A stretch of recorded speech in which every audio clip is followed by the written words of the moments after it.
Assalamualaikum warahmatullahi wabarakatuh. Oke pemirsa, jumpa lagi dengan saya Revan Sagara. Kali ini kita akan menguak misteri yang ada di hutan apa nih ya, Kubang Haur ya kalau nggak salah ya. Kubang Haur. Dan di sini saya bertemu dengan salah seorang bapak-bapak yang mana beliau tinggal di hutan ini ya, di hutan Kubang Haur ya. Ya ini, silakan Pak, namanya Bapak siapa ya Pak? Ahmad. Ahmad. Iya. Ya ini beliau dengan Bapak Ahmad ya.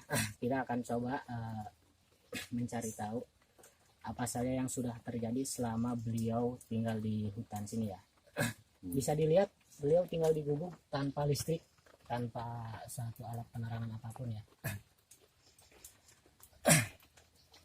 Dan mungkin kali ini mohon maaf karena saya akan menggunakan bahasa Sunda ya, dikarenakan Bapak ini mungkin kurang fasih dalam berbicara bahasa Indo ya. Jadi iya ya Pak, jadi Bapak ini cicing di dia sabaraha lilana, sabaraha bulan, sabaraha tahun. Itu hampir 2 tahun lah. Oke pemirsa, Bapak ini udah tinggal di hutan ini ya selama kurang lebih 2 tahun ya. 2 tahun. Tinggal seorang diri. Bukan berarti dia tidak mempunyai tempat tinggal yang layak, cuman dia lebih memilih tinggal di hutan sini ya. Udah 2 tahun ya Pak ya? Iya 2 tahun. Dan selama Bapak tinggal di sini, sarilah Bapak cicing di dia, aya kejadian naon bae sih anu sarojong kanyahoan ku Bapak gitu anu pakan Anu kanyahoan di dia mah ya. Sakrak di dia bae. Ji eta anu sok nyawara pepeban tanya. Lan kedua tiap sore sebut orang sembayang itu kayak kalainan atau mereka kayak bulunya gitu ta. Mesti gitu lah kita. Kalainan anak. Oke pemirsa ya, jadi dong endunong tak gitu dong deket nyarad jadi menurut penjelasan dari Bapak ini katanya setiap sore kalau misalkan dia lagi sembahyang ya Pak ya, iya. lagi sembahyang ataupun sesudah sembahyang, jadi suka ada yang berbunyi gitu saudara-saudara ya. Ada sesuatu suara gitu yang tidak tahu makhluknya seperti apa gitu kan. Karena setiap Bapak ini memeriksa keluar dan ingin memastikan makhluk apa sih gitu kan yang bicara, yang mengeluarkan suara seperti itu gitu. Dan itu tidak ada pemirsa, tidak ada. Terus yang tadi yang kedua apa lagi Pak? Selain suara itu ada kejadian apa itu? Kayaknya soal sebut etam mah, soal merinding bulu makanya. Dan juga suka apa namanya berdiri, bulu kuduknya suka berdiri ya. Merinding dia. Jadi suka ada suara aneh sama merinding bulu kuduk ya Pak ya? Iya, merinding bulu kuduk. Dan biasanya letak suaranya itu di sebelah mana ya Pak ya? Kita tuh di sini, sebelah sini, sekeliling saung besok di kita. Ya pemirsa, katanya suaranya tidak menentu, kadang-kadang di sebelah sini di depan ya, kadang-kadang di belakang, jadi tidak menentu. Tidak setiap makhluk itu mengeluarkan suara, jadi dia tidak tentu tempatnya di mana gitu. Jadi tidak menetap, selalu berpindah-pindah tempat. Pindah tempat. Cara di udah bukan dicanggen, asalnya harus kan dicanggen, jadi intinya dipikir. Jadi setiap ada suara aneh, selalu dikejar, selalu dicari, tapi makhluknya nggak ada, ya, gitu. Selalu menghilang gitu. Terus selain itu ada misteri apa saja Pak di sini Pak? Daya deh. Tidak ada kejadian-kejadian aneh ya? Daya ini. Semacam tempat-tempat keramat atau gimana gitu Pak? Daya. Oke pemirsa, mungkin cukup sampai di situ ya informasi yang kami dapat dari Bapak Ahmad ya Pak ya. Dan perlu diketahui beliau sudah tinggal di hutan sini kurang lebih 2 tahun ya. Beliau tinggal seorang diri di hutan sini. Dan itu kejadian-kejadian yang menimpa beliau semacam ada suara dan juga sering berdiri bulu kuduk gitu kan, merinding. Gimana ya pemirsa ya, kita mau melanjutkan penelusuran. Cuacanya hujan, bisa dilihat ya, cuacanya hujan. Coba kamera dilihat.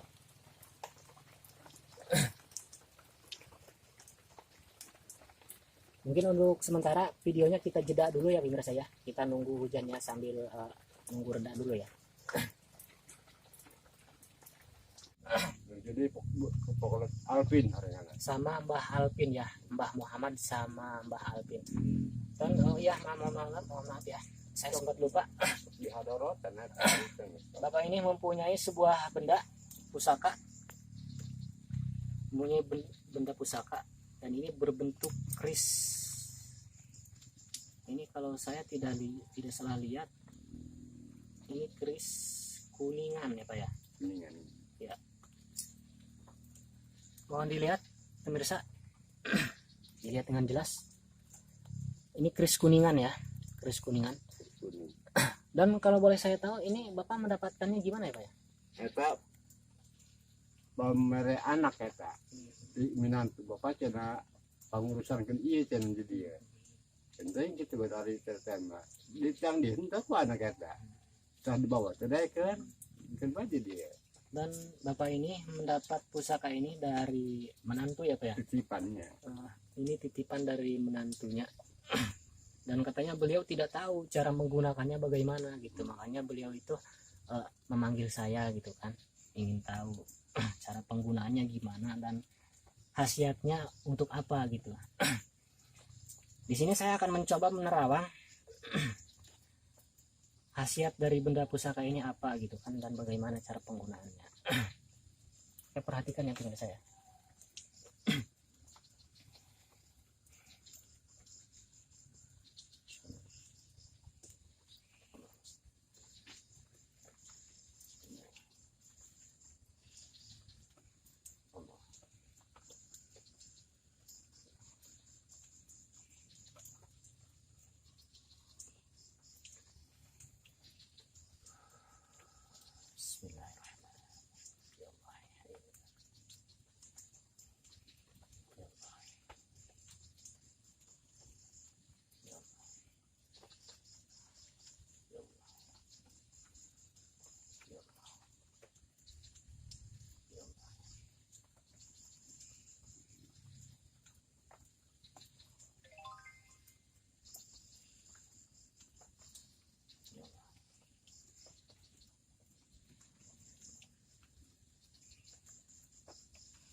Oke pemirsa,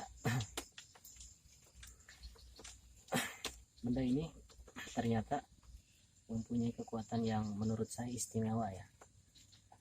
Bahkan jarang ditemukan benda-benda yang memiliki hodam seperti ini ya. percaya atau tidak, benar atau tidak, hanya Allah yang tahu. Menurut penglihatan saya, pusaka ini bisa untuk pengobatan, dan juga pusaka ini bisa menyerap kekuatan-kekuatan hitam,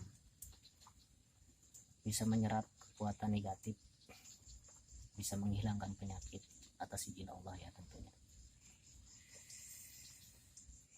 Dan daya tariknya pun sangat kuat, sangat kuat. Bahkan saya sempat merasakan tangan saya seperti ketarik dengan energi pusaka ini ya. Tangan saya sempat terketarik. Dan memang ada salah satu khodam yang sangat kuat di sini ya. Tentunya beliau beragama Islam.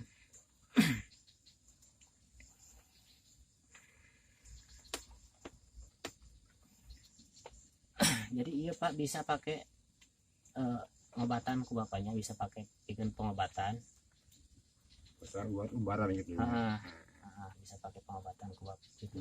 Orang hade ngurus sana yakin karena Allah, insya Allah gitu. Bisa ngalangitkan hawa-hawa negatif untuk paruh gitu.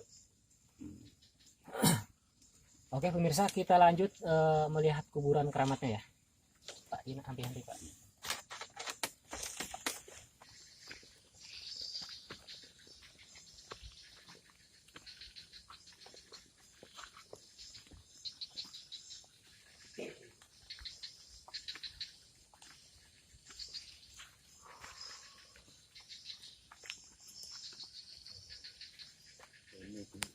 Ini Muhammad ini Alvin ini.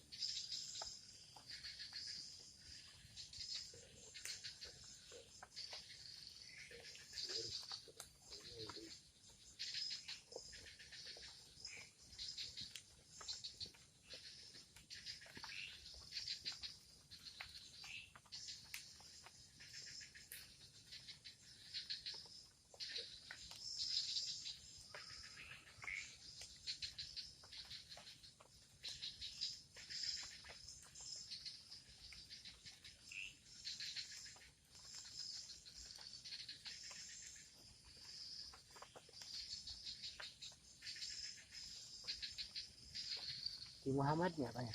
Iya. Orang ki Muhammad. sarang sari ini jadi Alvin. Alpin ya. Ini Alvin.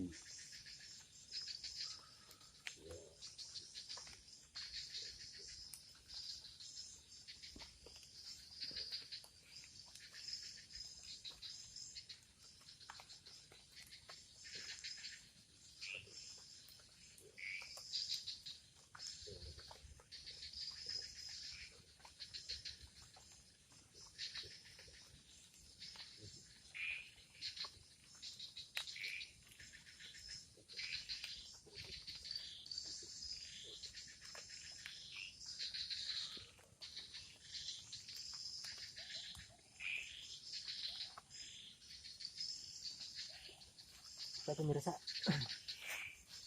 bisa lihat ini kuburannya ya. Iya. Bukan pas sumur nutrok saat ya kan. Ayo Pak, mari Pak. Katakanlah lah ya sumur eta, biasa kana lah.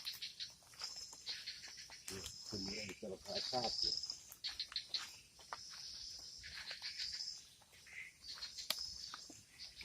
Sama berapa bulan kita terkena saat ya. Kita bulan 7 bulan kita terkena saat. Coba kamera. Oke pemirsa ya. Percaya tidak percaya, mustahil mungkin bagi kita, tapi tidak mustahil bagi Allah ya. Coba bisa dilihat kamera ya. Dilihat dari segi penampilan, dari segi bentuk, terletak di pohon kelor ya, terletak di pohon kelor, dan ternyata ini adalah sumur kecil yang terdiri dari pohon kelor ya. Dan sumur ini tidak pernah kering, walaupun berbulan-bulan, walaupun musim kemarau ya, tidak pernah kering. Inilah kekuatan Allah, inilah keajaiban Allah pemirsa ya. Kalau bisa diperhatikan udah sebuah sumur yang penuh misteri ya.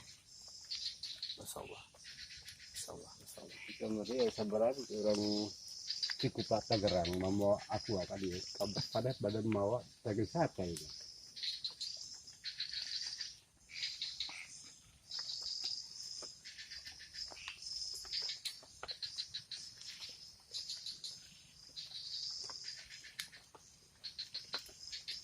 Cukup kuat. Energinya cukup kuat. Iya. Dan perlu diketahui air ini bisa untuk pengobatan juga ternyata ya pemirsa. Selagi tujuan kita baik, selagi kita yakin, sumur ini cukup besar manfaatnya ya. Bisa untuk pengobatan pemirsa ya. Dan perlu diketahui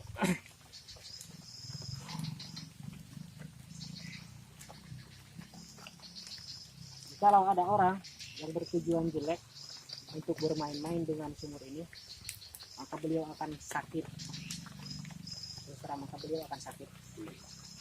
Jadi harus hati-hati bagi pemirsa dimanapun berada ya, bagi siapapun orang yang membutuhkan air keramat ini, silahkan datang, tapi dengan tujuan yang baik ya, untuk keselamatan.